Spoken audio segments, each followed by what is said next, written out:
Como eu adiantei antes do intervalo comercial, hoje aqui no estúdio nós recebemos um diretor de comunicação da Google no Brasil, Félix Ximenes. Ele que chegou ao estado, vai participar de um encontro de empresários logo mais e ao longo desse final de semana lá em Pedra Azul.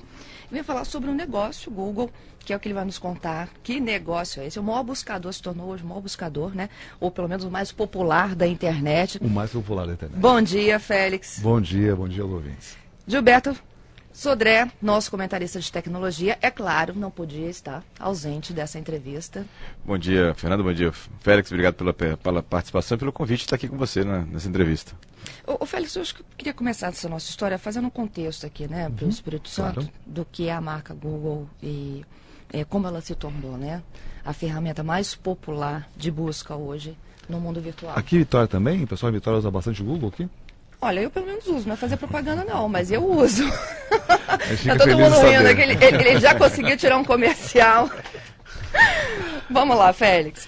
Que negócio, como é que vocês idealizaram Então, tudo começou na universidade. Todo mundo se pergunta, né? Como que a gente não teve essa ideia, não é verdade? Pois é, na verdade a ideia nem foi deles, a ideia já existiam buscadores até então muito populares, como o próprio Netscape, buscadores não, o Netscape era estou ficando atrapalhado. A idade vai batendo. Gilberto, ajuda. Webcrawler, tinha Alta Vista. Tinha Alta Vista. O Alta Vista era o líder de mercado na época, mas existia um problema sério de conceito. Você procurava informação na internet, você encontrava as informações, mas não de forma estruturada. Muitas informações vinham em páginas sequenciais. E você, usuário, tinha que achar quais eram mais importantes em relação a outras.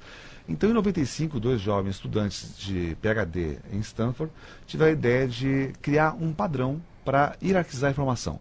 Como é que eu sei que um texto ou uma página de internet é mais importante que outra, né?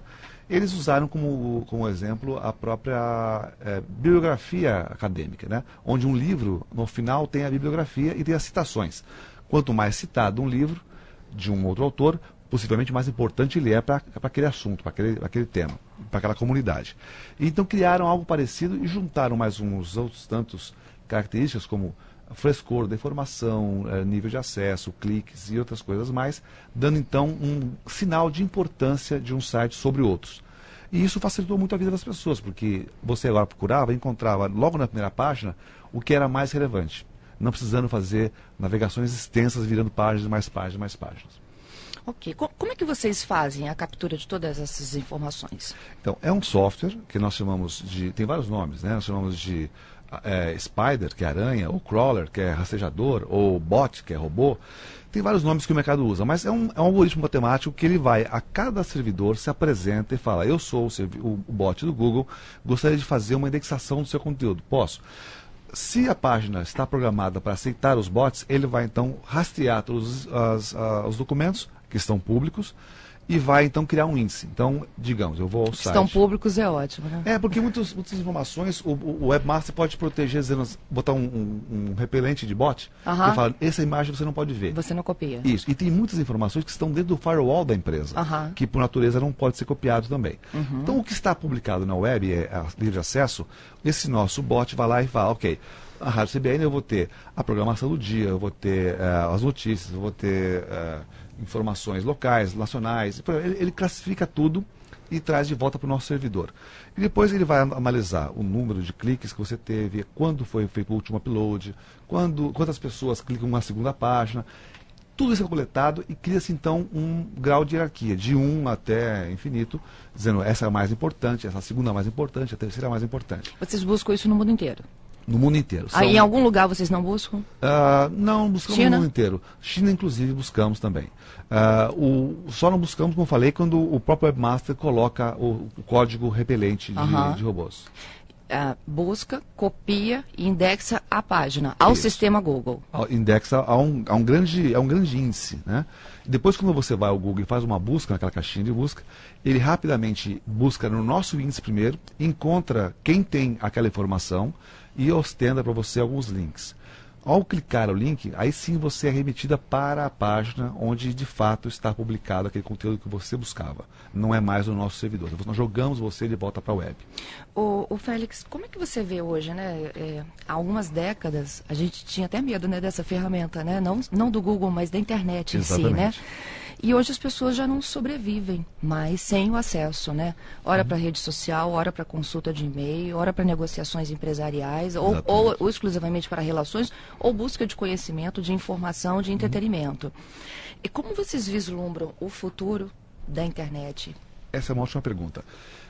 Na verdade, durante muito tempo, a internet foi um ambiente de nicho, foi um ambiente de geeks, tecnólogos e aficionados. Dos antenados. Dos antenados. Né? Não é mais. A internet hoje, ela está presente em todas as nossas instâncias. Você faz compras pela internet, você vai ao banco pela internet, lê notícias pela internet, ouve rádio, vê televisão, troca fotos, vê tudo um pouco, ver mapas. Né? Então, aliás, isso é uma característica muito curiosa. A internet acabou sendo um grande emulador de todas as outras mídias que nós conhecemos, e você então tem um ambiente que é justaposto ao nosso ambiente offline, ao nosso ambiente dos tijolos e das coisas materiais. Né? Então, hoje não justifica mais você dizer que a internet virou uma coisa só, a nossa vida é uma coisa só. Né? Então, como é que nós vemos hoje a internet? Faz parte do dia a dia e inclui o que nós fazemos, com quem nós conversamos, os amigos, as relações profissionais, e isso é uma tendência de futuro. Vamos continuar tendo a internet cada vez mais social, cada vez mais engajada com você e os seus grupos de interesse. Nessa linha, Félix, como é que o Google imagina que a internet vai influenciar a vida das pessoas? Vai estar dentro das casas, vai estar nos carros? Como é que o Google, inclusive vocês imaginam, está presente na vida das pessoas também? Então, já estamos, né? A internet já está presente em diversas esferas, como eu falei. Mas, por exemplo, deve ser vista a internet sempre como um facilitador de conexão, né? Para tornar mais fluidas as conexões. Então, por exemplo, se eu dirijo o carro pode, per se dirigir sozinho, como nós já vimos em tecnologia possível, que o carro pode ser autônomo, mas não é o que a gente quer. A gente quer que o carro facilite a nossa conexão. Então, no carro eu posso ter acesso a uma informação, eu posso ter acesso à condição do tráfego, eu posso já encomendar as compras que eu vou fazer e vou buscar no supermercado, eu posso já avisar na escola, estou passando a pegar meu filho, já trago ele para frente da escola, estou a exatos 3 minutos de chegar ao portão da escola, pode trazer. Então, facilitar essas conexões que nós já temos hoje, é o papel que a internet está tendo e terá ainda mais presente. Então, por exemplo, conectar a sua carteira, né, o Google Wallet, você pode fazer uma compra sem ter que desembolsar o cartão, passar o cartão por uma máquina, esperar a conexão e assinar um canhoto. Né? Você, através de encriptação, você vai ter uma assinatura eletrônica que você consegue fazer o pagamento com o seu celular ou com um relógio ou com qualquer outro objeto conectado à internet. Esse tipo de onipresença, né, da internet em todos os meios, algumas pessoas ficam muito assustadas com isso. E deveriam. Porque um problema dessa situação toda é a segurança. Ou seja, a gente precisa de trabalhar em questões em relação a isso. Quer dizer, o Google, como é que vocês estão vendo isso e como é que isso está andando dentro do Google também? Ótima pergunta, Gilberto. Essa é uma questão central para o Google e envolve muito mais do que segurança. Envolve privacidade, envolve questões pessoais. Você, às vezes, através da internet, pode expor uma opinião sobre uma pessoa que você, na verdade, um passo atrás, quando você manifesta uma opinião para um amigo, né? Sua camisa está muito feia hoje. Né? A linguagem corporal, às vezes, você percebe que eu tenho uma boa intenção de dizer, não cai bem para você essa camisa. Ou essa camisa não cai bem com essa calça. Né? Você percebe na minha linguagem corporal que eu não estou sendo maldoso com você. Quando eu passo isso para uma informação só no textual, parece que eu estou falando mal de você. E você pode interpretar, porque você não teve o meu tom de voz, o meu rosto, o meu gestual, você pode interpretar como sendo uma coisa agressiva. E de repente você arruma um inimigo por comentar a camisa do colega. Né? Então a internet tem esses riscos que é preciso repensar como nós interagimos com o mundo hoje. Entendi. Aqui no estúdio da Rádio CBN está conosco o diretor de comunicação do Google Brasil, Félix Ximenes. Ele que vem ao Estado a convite do IBEF, hoje tem um encontro do Instituto Brasileiro de Executivos de Finanças, a partir de hoje, né?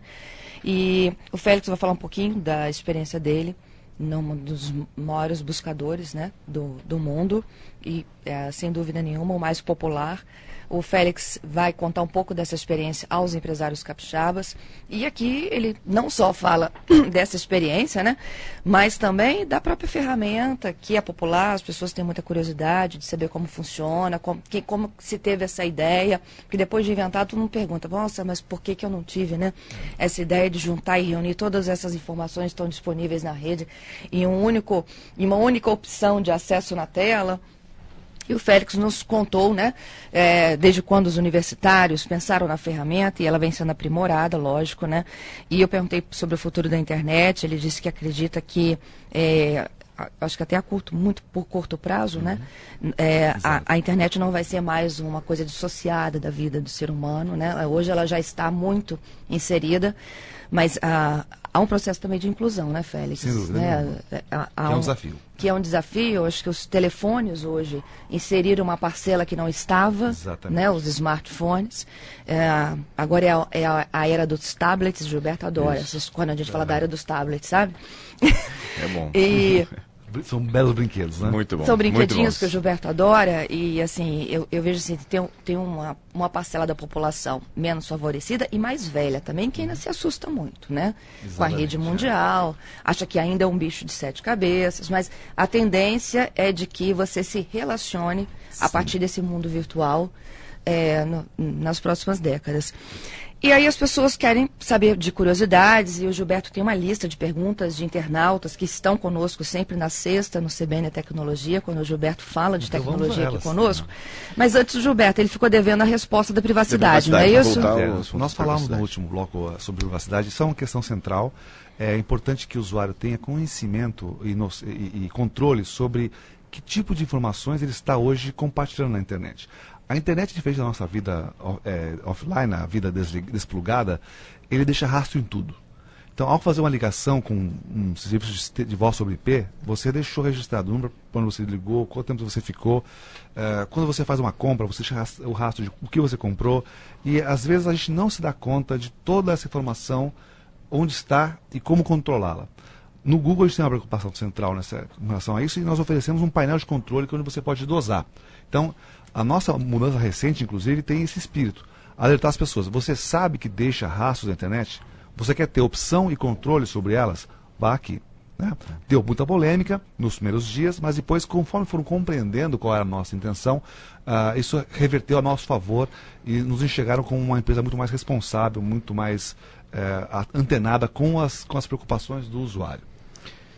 Queria voltar até naqueles casos que a gente já comentou aqui sobre a Carolina Dickman, que ela, inclusive, o advogado entrou com ação contra o Google para que ele retirasse as informações do Google. E como é que isso funciona? O Google armazena as informações? Ou como é que é essa situação de tirar alguma informação da internet? Essa é uma ótima pergunta. Aliás, esse é um ótimo caso para se estudar. Com todo respeito à Carolina, a questão foi, ela foi vítima de um golpe clássico de phishing, que, embora a gente venha falando... O que é phishing? Vamos explicar para o ouvinte. O que é phishing? O Gilberto podia explicar rapidamente o que é o phishing. Phishing é envio de e-mails falsos que tem um link embutido que leva para uma página falsa ou que infecta o computador com vírus, que foi o que aconteceu no caso dela. Mas me falaram que ela preencheu um questionário. Exatamente. Ela chegou a preencher, de fato, esse questionário? Foi um e-mail falso que mandaram e dizendo que era um banco, né? Precisavam de atualizar os dados dela. Exatamente. Infectou o computador dela com um vírus e, através desse vírus, os hackers tiveram acesso às informações gravadas no computador. Exatamente. Mas, às vezes, o phishing... Ela teve que devolver o e-mail, né?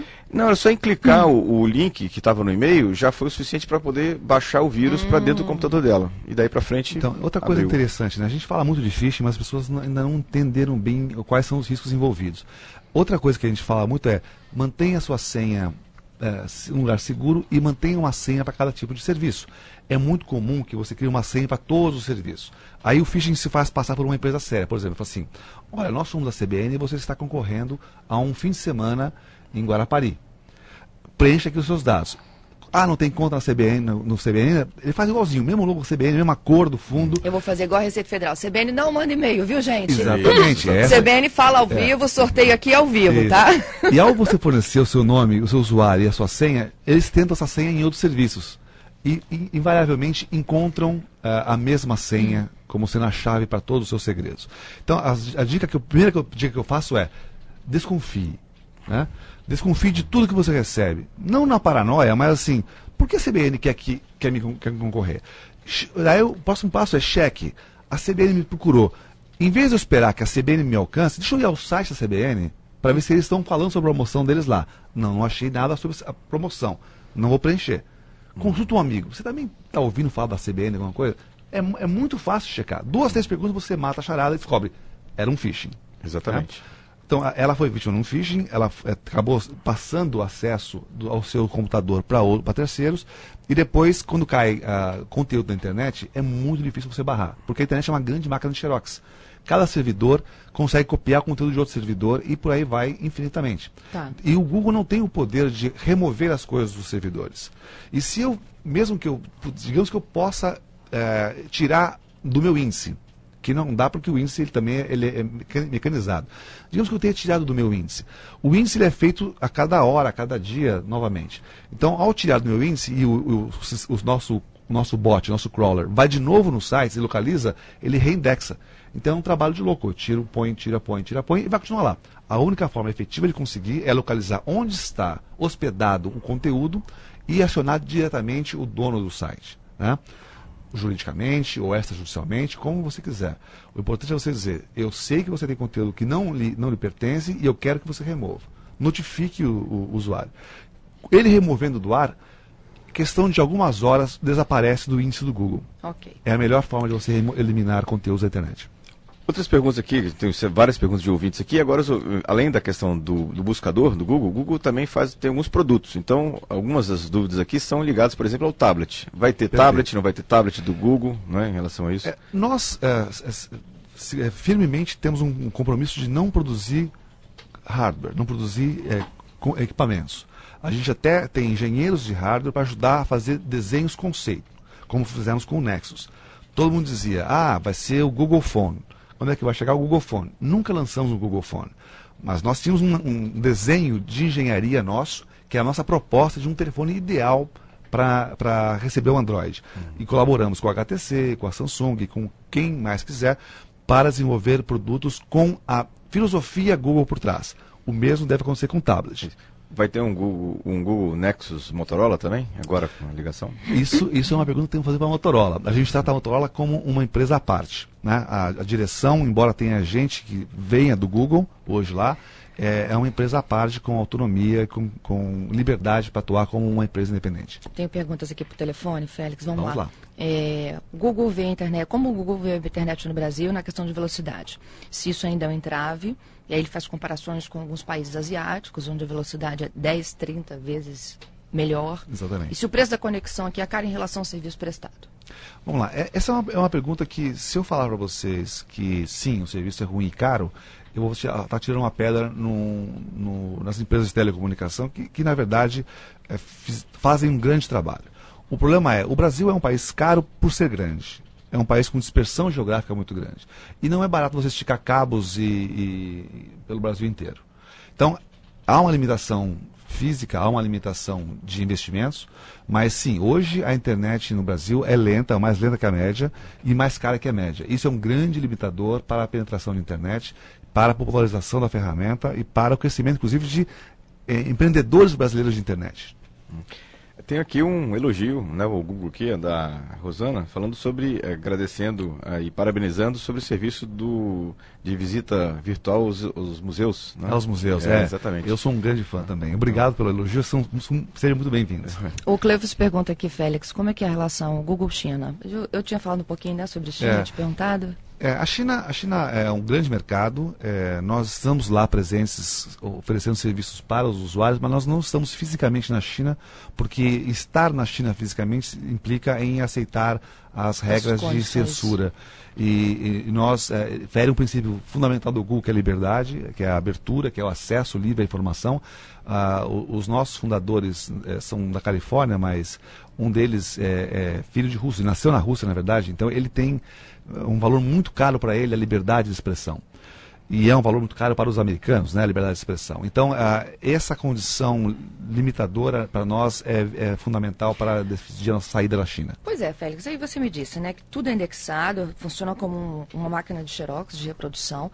Como seria o pacote China, por exemplo, se vocês tivessem que passar por um controle, né, do governo?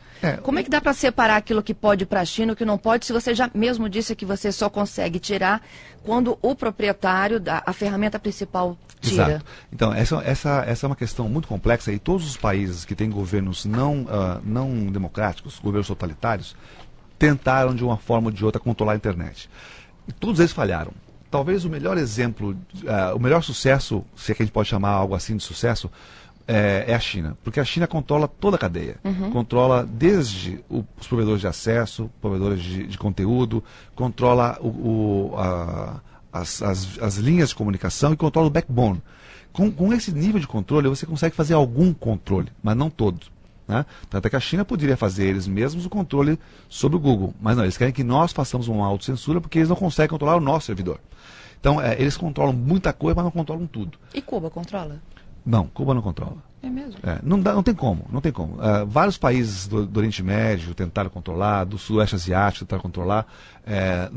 A internet, por natureza, ela é descentralizada, ela é anárquica, ela é multifacetada, multiplataforma. Então é muito complicado qualquer proposta de controle rígido sobre a internet. Olha, tem uma pergunta do Alan no Twitter sobre rede social, né? Por que não se investe mais no Orkut? E ele faz uma observação aqui pessoal, ele diz que o Google, mais na opinião dele, a interface é muito pouco amigável. Complementando essa pergunta, inclusive, Fernando, tem outra pergunta aqui, exatamente falando sobre concorrência das redes sociais, que é como é que o Google vai estar encarando essa concorrência com um grande concorrente que ela tem, que é o Facebook hoje. Sem dúvida, é um grande concorrente, muito batalhador e tem um bom produto também. A questão é a seguinte, como é que nós enxergamos a questão das redes sociais? Eu vou votar por Orkut. O Orkut ainda tem um nível de atividade muito grande. A gente tem ainda um volume de usuários muito próximo do que nós tínhamos quando o Facebook realmente acabou assumindo a liderança.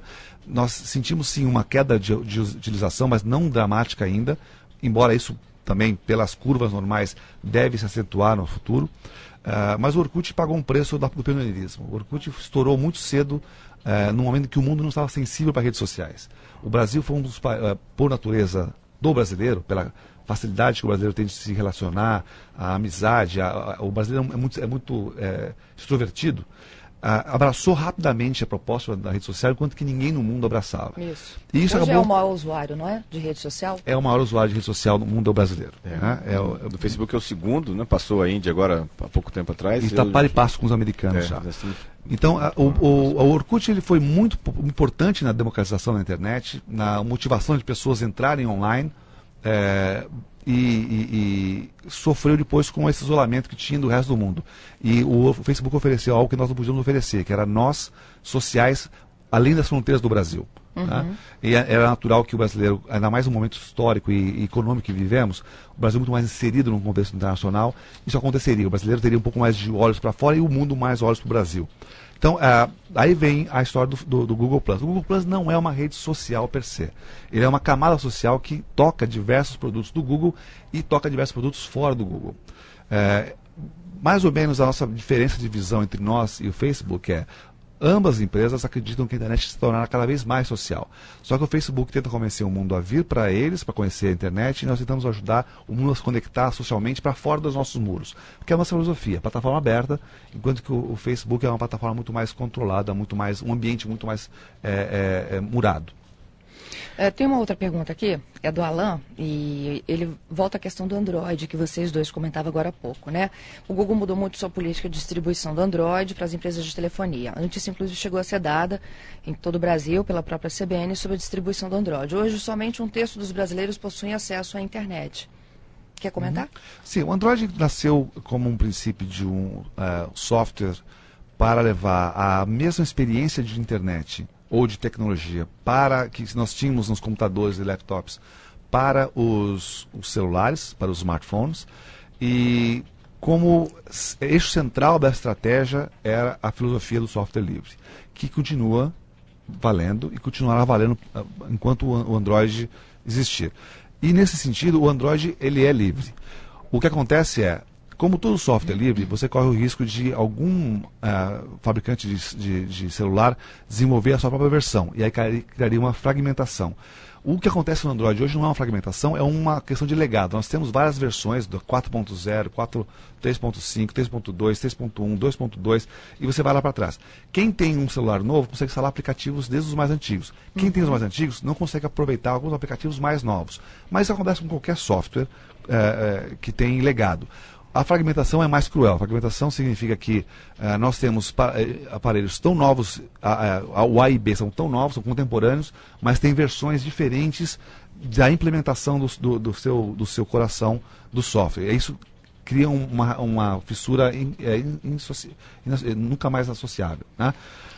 O Android continuará sendo distribuído livremente. O que nós fazemos é um controle muito próximo e muito rígido com os fabricantes para garantir que não haja fragmentação.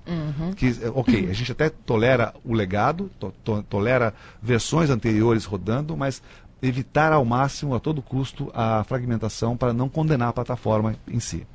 Félix, para terminar, eu queria fazer duas perguntas ainda que tem a ver aqui com o capixaba, né? Uma, a gente sabe que o presidente da Google no Brasil é capixaba, né? Já esteve aqui, inclusive, no CBN, na Rádio CBN. E quais são as possibilidades, né, de aproveitamento dessa mão de obra? Como que vocês veem o mercado de tecnologia do Espírito Santo? E a outra, eu queria saber como vocês ganham dinheiro, né? O acesso é gratuito. Eu vou começar com o dinheiro, que sempre dinheiro é importante, mas eu acabo convidando mais os profissionais capixabas a se juntar à nossa missão. Bom, o dinheiro é muito simples. O Google baseia toda a sua estratégia de negócios em oferecer serviços de qualidade gratuitamente para usuários e oferecer uma plataforma de publicidade online para quem é anunciante, né? O anúncio é um anúncio bastante revolucionário em relação ao que nós conhecemos como publicidade, porque você não paga por estar lá, você paga quando você recebe um clique. Então, mostrar o meu anúncio ele é gratuito, mas se o usuário clicar e vier ao meu site, eu gerei um tráfego para mim, então eu devo algum dinheiro para o Google por isso. E devo pouco. E como vocês cobram isso? A gente cobra por uma conta. Ele tem uma conta corrente, ele pode botar um cartão de crédito, ele pode pegar um boleto bancário, e ele paga por uso. Então, ele é uma publicidade vinculada a desempenho. Se eu não atrair a atenção do usuário, eu não sou remunerado. Eu sou remunerado se eu gerar um clique para você. O que faz sentido para o anunciante, ele consegue controlar melhor a sua verba, né? E dar bons resultados, ele consegue medir. Eu tive tantos cliques e converti tantos em qualquer que seja a minha métrica, vender ou sensibilizar ou passar uma comunicação, ele vai ter uma mensuração precisa de quanto custou para ele aquela ação que ele fez. Aí eu vou agora então para o assunto emprego. Como você mencionou bem, o Fábio Coelho é o nosso presidente, é capixaba, e nós temos uma filosofia muito aberta. Nós procuramos trazer profissionais do Brasil inteiro, com experiências profissionais diversas, com retaguarda, backgrounds de acadêmicos diversos, porque a gente acredita muito nessa riqueza cultural e de conhecimentos individuais para contribuir para um grande projeto multidisciplinar. E nesse sentido, eu convido a todos os ouvintes a acessar www.google.com.br/jobs, J-O-B-S, onde nós temos as nossas vagas abertas. Temos muitas vagas abertas hoje, né, para várias áreas, área comercial, área de engenharia, área de comunicação, a minha área, estou contratando 2 pessoas, inclusive. Os colegas jornalistas tiverem interesse, será um prazer tê-los no processo. E vão lá, coloquem o currículo, funciona. Muitos dos nossos candidatos vêm pelo cadastro online, muitos vêm de indicação de amigos. A gente acha que gente boa conhece gente boa. Então, onde está o Vale do Silício aqui no Brasil? Bom, nós temos alguns vales do silício. Nós não temos um vale do silício só porque por uma falta, talvez, de uma política pública mais sólida. Nós temos, por exemplo, a região de Belo Horizonte, com a Federal de Minas Gerais, com um foco muito forte em produção de engenheiros e cientistas da computação com visão de web. Nós temos no Pernambuco, nós temos o César, muito mais focado também em produção de software para exportação, software de qualidade. Nós temos o Rio Grande do Sul, muito forte em software de software livre. Temos o Rio de Janeiro, com muita aplicação de software para petróleo, software para telecomunicações. Temos São Paulo, naturalmente, Campinas, a USP, o ITA. Temos aqui no Espírito Santo, temos Florianópolis, muito forte em games. Então o Brasil tem a felicidade de contar com grandes centros acadêmicos, mas talvez o que é muito bom, mas talvez essa dispersão dificulte ter um único Vale do Silício altamente energizado. Quem sabe o Vitória, que tem alguns grupos trabalhando na parte de software embarcado aqui, não seria uma oportunidade de trabalhar com o Google na parte de software embarcado. Repete o endereço do envio de currículo, sem gente pedindo para eu repetir. Vamos lá, é www.google.com.br/normal jobs, J-O-B-S. É nesse lugar que é onde tem todos os empregos disponíveis no Brasil. E se você conhecer oportunidades mundo afora, é o google.com, não BR, /jobs, igualzinho, J-O-B-S, você vê todas as oportunidades do mundo. Félix, obrigada, viu, pela sua participação aqui conosco. Prazer. Matar nossa curiosidade aí sobre diversos assuntos da área do negócio Google. O Obrigado Félix Ximenes é diretor de comunicação, gente, do Google aqui no Brasil, está em Vitória, faz uma palestra para empresários logo mais à noite, no encontro de executivos de finanças, e nos contando um pouquinho das curiosidades e também dos nossos ouvintes aqui do CBN Vitória. Bom dia. Bom dia.